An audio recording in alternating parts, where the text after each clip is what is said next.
पहलगाम वाक़े को एक साल गुजर गया, लेकिन मोदी सरकार वाक़े के बाद पाकिस्तान पर लगाए गए इल्ज़ामात को साबित करने में मुसलसल नाकाम है। 22 अप्रैल 2025 को भारतीय मकबूजा कश्मीर के सियाहती इलाके पहलगाम में फॉल्स फ्लैग ऑपरेशन में 26 अफराद की जानें गईं तो भारत ने पाकिस्तान को मोरद इल्ज़ाम ठहराया। पाकिस्तान ने आज़ादाना तहकीकात की पेशकश की तो भारत इससे भाग गया। भारत ने पाकिस्तान पर जंग मुसल्लत की तो पाकिस्तान के सख्त जवाब ने भारत को बदतरीन शिकस्त से दोचार किया। नाज़रीन, मार्का हक में अपने से कई गुना बड़े दुश्मन का गुरूर खाक में मिलाया तो पाकिस्तान दुनिया के नक्शे में एक नए अंदाज में उभर कर सामने आया। पाकिस्तान को आलमी तन्हाई का शिकार करने का दावेदार भारत आज खुद आलमी तन्हाई का शिकार नजर आ रहा है। और अब पहलगाम वाक़े पर मोदी के भारत के अंदर से ही सवालात उठ रहे हैं। भारत के सिख रहनुमा गोपाल सिंह ने कहा कि पहलगाम फॉल्स फ्लैग ऑपरेशन में पाकिस्तान के मुलव्वस होने का हुकूमत के पास कोई सबूत नहीं है। उन्होंने ये सवाल भी उठाया कि आखिर भारत खुफिया एजेंसी क्यों नाकाम हुई। भारतीय रुकन पार्लियामेंट चरणजीत सिंह ने भी पहलगाम फॉल्स फ्लैग को मशकूक करार देते हुए अवाम को हकाइक से आगाह करने का मुतालिबा किया।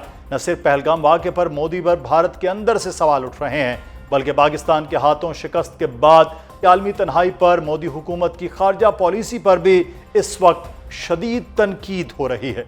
नाज़रीन, एक तरफ भारत है जो एक साल गुजरने के बाद भी पहलगाम वाक़े पर कोई वाज़ेह सबूत फराहम नहीं कर सका, और दूसरी जानिब पाकिस्तान जिसके उसूली मौक़िफ़ पर आज भी दुनिया भर में पजीराई है। वज़ीर-ए-आज़म ने इसका एक हल भी दिया। जब वज़ीर-ए-आज़म ने यह कहा कि हम पहलगाम वाक़े की शफ़ाफ और गैर जानिबदार तहकीकात के लिए तैयार हैं, तो भारत टोटली बैकफुट पर चला गया और बैनुल-अक़वामी सतह पर वो चाहे नेशनल ऑर्गेनाइजेशंस हों, वो दीगर ममालिक हों, उन्होंने इस पर पाकिस्तान की हिमायत की और भारत को सफारती महाज पर शिकस्त हुई क्योंकि कोई उनका बयानिया मानने को तैयार नहीं था।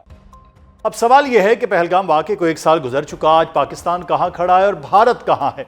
अब देखना यह होगा कि भारत के अंदर से उठने वाली आवाज़ों पर मोदी सरकार का क्या जवाब होगा। इस सब पर बात करेंगे। हमारे साथ मौजूद हैं माहिर बैनुल-अक़वामी उमूर डॉक्टर कमर चीमा साहब। बहुत शुक्रिया डॉक्टर साहब आपके वक्त का। भारत के अंदर से ही, मतलब भारत के अपने ही रहनुमा वो कह रहे हैं मोदी को दहशतगर्द तक के लिए अल्फाज इस्तेमाल कर रहे हैं। भारत के अंदर जो आवाज़ें उठ रही हैं, नंबर 1 पहलगाम, क्योंकि अब हम एक साल हो रहा है इस वाक़े को, और उसके बाद पहलगाम के बाद जो जंग का मामला था, ये जो भारत के अंदर से आवाज़ें उठ रही हैं मोदी सरकार पर, ये कितना बड़ा प्रेशर है इस वक्त? जी बहुत शुक्रिया।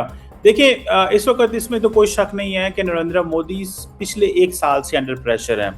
वो इसलिए अंडर प्रेशर है कि एक तो उनको बड़ा घमंड था कि मैंने राफेल जेट्स ले लिए हैं, मेरे पास S-400 है, मेरी फौज को मैं $80 अरब देता हूँ दिफाई बजट का, और इसको मैं जिधर कहूँगा ये शुरू हो जाएंगे। और आपको पता है कि जब 2019 में हमने इनके 2 जहाज गिराए थे मुदस्सिर साहब, तो आपने देखा कि इन्होंने कहा कि भाई पाकिस्तान जो है, इंडिया जो है, उसने कमी महसूस की राफेल की। ये नरेंद्र मोदी कहते थे उस वक्त, बिल्कुल 2020-21 की अपनी कन्वर्सेशंस के अंदर, जलसों के अंदर। और फिर जब इनके पास 2025 में राफेल आ गया और वो राफेल पाकिस्तान का टारगेट था, और जब हमने उसको टारगेट किया तो आपने देखा कि अब फिर वो अवाम को क्या बताएं कि हमारे जहाज, फिर ये माने ही नहीं अवाम के सामने। फिर अमेरिकन कांग्रेस मानी, CNN माना, राफेल कब वाले मान गए, सारे मान गए, इंडिया के CDS अनिल चौहान मान गए, लेकिन जो थे नेशनल सिक्योरिटी एडवाइजर वो आके कहते थे हमारा तो शीशा भी नहीं टूटा। तो उन्होंने समझा कि ये बेवकूफ सी अवाम हमने जो है ना, इसको जो मर्जी हम बता देंगे, इनको क्या पता चलेगा। लेकिन इंडिया के अंदर एक बहुत बड़ा तबका है जो अकल रखता है, सोचता है, समझता है, और नरेंद्र मोदी के इस जाल में नहीं है। और मैं समझता हूँ कि ये पिछले साल से अंडर प्रेशर है। फिर आपने देखा तो ऐसे लोग आप कह रहे हैं जो धुरंधर फिल्म के अलावा हकीकत भी जो है वो देखना चाहती हैं और वो उस पर बात करते हैं। जी ट्रू।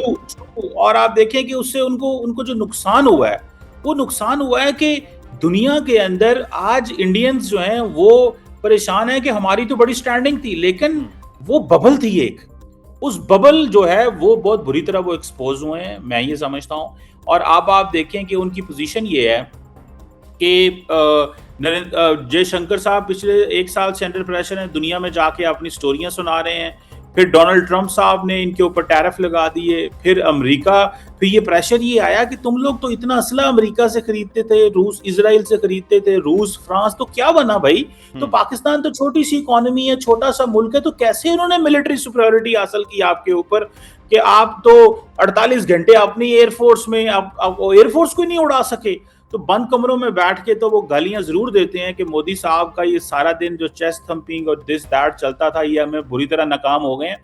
मेरी जाती राय ये है सर कि इंडिया के अंदर जो फौज और पॉलिटिकल गवर्नमेंट के अंदर सीरियस डिफरेंसेस हैं, और वो आपने कई दफा एयरफोर्स के चीफ के अल्फाज भी सुने होंगे, इंडियन सीडीएस के अल्फाज भी सुने होंगे जब उन्होंने कहा कि people in uniform are the most rational people. तो मुझे लगता है कि ये सारी सिचुएशन जो है, अगर आप इसमें देखें तो मोदी साहब एक साल से अंडर प्रेशर हैं और सारे के सारे उनके फैसले भी मुश्किल में पड़ रहे हैं। 50% अमेरिका ने टैरिफ भी लगा दिया, और अभी जो वहां पे हडसन इंस्टीट्यूट में अमेरिका में जो हुआ है इनके साथ, वहां पे जो राम माधव ने, आपने देखा होगा कि कहा कि हम अमेरिका के लिए और क्या करें, हमने रशिया से तेल कर दिया, ईरान से तेल लेना बंद कर दिया, बल्कि मैं ऐड करूं कि चाबहार पोर्ट के ऊपर प्रोजेक्ट बंद कर दिए, टैरिफ लग गए। तो अमेरिका के अंदर जाके कह रहे हैं हम क्या करें आप कि आप हमारे साथ अच्छे हो जाएं। तो सवाल ये है कि नरेंद्र मोदी की ये फॉरेन पॉलिसी सारी की सारी कर गई। और एक पॉइंट ऐड करता चलूं सर कि ट्रंप साहब ने पिछले साल आना था इंडिया क्वाड समिट के लिए, वो पिछले साल भी नहीं आए। उन्होंने मई में आना था, अगले महीने आना, वो नहीं आ रहे, वो चीन जा रहे हैं, वो इंडिया नहीं आ रहे। और अब इंडियंस कह रहे हैं कि ये जो क्वाड्रिलेटरल सिक्योरिटी डायलॉग है, इस फ्रेमवर्क को आप मिनिस्ट्रियल लेवल पे ले आए। तो मुझे लगता है कि बड़ी मुश्किल में है जो नरेंद्र मोदी। और अच्छा डॉक्टर साहब, इसमें ये एक तो आप जो बात कर रहे हैं कि इंटरनली चीज़ें हैं, दूसरी जानिब हम ये बात कर रहे हैं कि अपोजिशन बड़ा प्रेशर कर रही है। ये साथ साथ एक तो मोदी हुकूमत को, दूसरा वहाँ की जो एजेंसीज़ हैं जो अपने आप को एक बहुत बड़ी ताकत समझते हैं, उन पर भी है कि वो पूरी तरह से नाकाम रहीं। पहलगाम वाक़े पे ड्रामा रचाया तो शायद वो अच्छा नहीं था, वो कोई फिल्मी टाइप था। अगर वो कर लिया, उसके बाद कोई ऐसा सबूत नहीं है जो सबूत मांगे गए, तो क्या ये फॉल्स फ्लैग के पीछे कोई और कहानी थी जिसको वो अचीव करना चाहते थे और हो कुछ और गया? देखिए सिंपल सी बात है, उनको इस चीज़ का पता है नरेंद्र मोदी साहब को कि वो चाहते क्या हैं। वो बेसिकली चाहते ये थे कि मैं अमेरिका की अटेंशन हासिल करूं। ये इनका एक पैटर्न है, जब भी अमेरिका के अंदर नई गवर्नमेंट आती है ये एक इस तरह का वाकया करवाते हैं। उस वाकये से फिर ये है कि ताकि पाकिस्तान के हवाले से अमेरिका की लीडरशिप का ये पोजीशन हो कि ये तो दहशतगर्दी कराते हैं। ये क्या हुआ आप देखें, ऑप्टिक्स देखें, जेडी वैंस इंडिया में था, खुद ये सऊदी अरब पहुंच गए उसको मिलने के बाद। इन्होंने कहा कि मुस्लिम दुनिया को भी बताऊंगा, देखो मैं तो यहाँ पे हूँ लेकिन हमारे साथ जुल्म हो रहा है, और जनाब वैंस भी इधर है, देखो हमारे साथ क्या हो रहा है। और वैंस ने और सब ने कहा, उन्होंने कहा भाई ये किस दुनिया को ये हमें सुना रहे हो बातें, हम इन पाकिस्तान तो खुद मुतासरीन ने दहशतगर्दी है। तो उनका जो नैरेटिव था उसको बाय नहीं किसी ने किया। तो ये कोई भी अमेरिकी हुकूमत आती है, ट्रंप साहब जब पहले आए थे 2017 में, तो इन्होंने क्या किया कि ये पाकिस्तान के न्यूक्लियर प्रोग्राम के हवाले से बड़े आर्टिकल लिखवाते थे, वहां पे पब्लिक ओपिनियन बिल्ड करते थे, कॉन्फ्रेंसेस करते थे। तो ये शुरू से इनका होता है, जैसे ही अमेरिका में नई हुकूमत आए पाकिस्तान के खिलाफ माहौल बनाओ ताकि अगले 4 साल पाकिस्तान के खिलाफ रहें। अब ये पैटर्न एक्सपोज हो गए हैं, इनको पता नहीं ये। और इनकी बदकिस्मती ये है कि अगर ये सही मानों से चले ना तो पाकिस्तान इनके साथ कोऑपरेट करे, तामुन करे, लेकिन ये समझते हैं कि इस खित्ते के अंदर ये पाकिस्तान को भी जो है ना वो नेपाल, भूटान, बांग्लादेश, मालदीव, श्रीलंका की तरह चलाना चाहते हैं। ये पाकिस्तान ऐसे नहीं चलेगा। अच्छा डॉक्टर साहब, आपकी गुफ्तगू से एक मेरे ज़हन में एक बात भी आई है, सवाल है जो आपने बात की कि ये पूरा एक पैटर्न था पाकिस्तान के खिलाफ आर्टिकल्स लिखवाना, पूरी एक लॉबिंग करना। अगर ये 1 साल पहले जंग ना करते, ये ड्रामा ना करते और यही पैटर्न जारी रखते तो शायद भारत के हक में कहीं ना कहीं कुछ चीज़ें होती। प्रैक्टिकल जब चीज़ हुई तो जंग भी हार गए, वो ड्रामा भी सारा फ्लॉप हो गया, पूरी दुनिया के सामने भी आ गया। तो आप अपने दाम में सयाद आ गया वाला मामला नहीं हुआ फिर इनके साथ?